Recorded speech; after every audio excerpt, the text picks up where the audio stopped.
yana nan garin Kano kuma yana harkar waƙoƙinsa.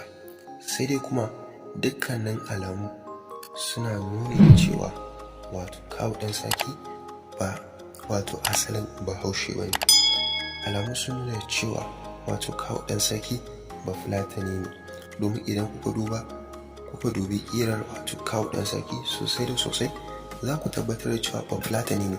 Sannan idan kuka dubi wato kalan yadda Kawu Ɗan Sarki yake furta Hausa, tun daga nan za ku gane cewa Kawu Ɗan Sarki asalinsa ba Bahaushe bane, asalinsa ba Bafulatani ne. Sannan kuma idan kuka dubi yanayin kayan da yake wato sawa a cikin bidiyoyinsa za ku ga cewa wato shigan 'yan Fulani yake, domin bai manta da al'adarsu ta wato 'yan Fulani ba.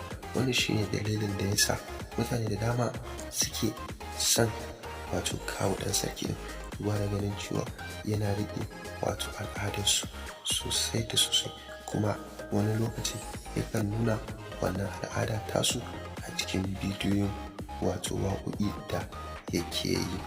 Wannan shine yake nuna cewa Kawu Ɗan Sarki yana matuƙar son yarensa na Fulatanci, kuma yana matuƙar son jama'arsa na Fulatanci, duba da ganin cewa iyayensa ma sun kasance wato 'yan Fulani ne. Wannan shine dalilin da yasa wato shi ma Kawu Ɗan Sarki yake son 'yan Fulani.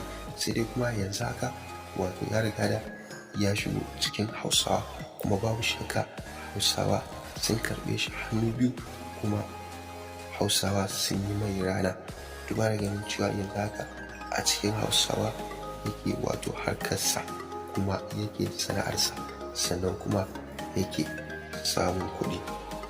Babu shakka Kawu Ɗan Sarki ba zai taɓa mantawa wato da halaccin da aka yi mai ba wato a faɗin Najeriya da kuma sauran ƙasashe irin su Nijar da ma dai sauransu baki ɗaya. Kawu Ɗan Sarki ya shigo masana'antar Kano da ƙafan dama, wanda ta kai ta kawo shi ma wato ana sa lissafinsa a cikin manya-manyan mawaƙa da suka iya waƙoƙi a arewacin Najeriya kuma a masana'antar Kannywood. Domin lokacin da Kawu Ɗan Sarki ya fara waƙa za ku ga cewa waƙoƙinsa su ma fa suna matuƙar trending a kafafen sada zumunta, wato ana matuƙar bibiyar waƙoƙinsa a wannan lokaci. Kuma haka yanzu inda har Kawu Ɗan Sarki ya saki sabuwar waƙa, to na tabbatar da cewa tana gudu sosai da sosai, kuma mutane da dama suna bibiyar ta. Don a yanzu haka Kawu Ɗan Sarki ya saki sabuwar waƙa, sai mun ga cewa dubbannan mutane sun bibiyi wannan waƙa. Kai waƙoƙin Kawu Ɗan Sarki har miliyoyin mutane ma bibiyar waƙoƙinsa suke yi.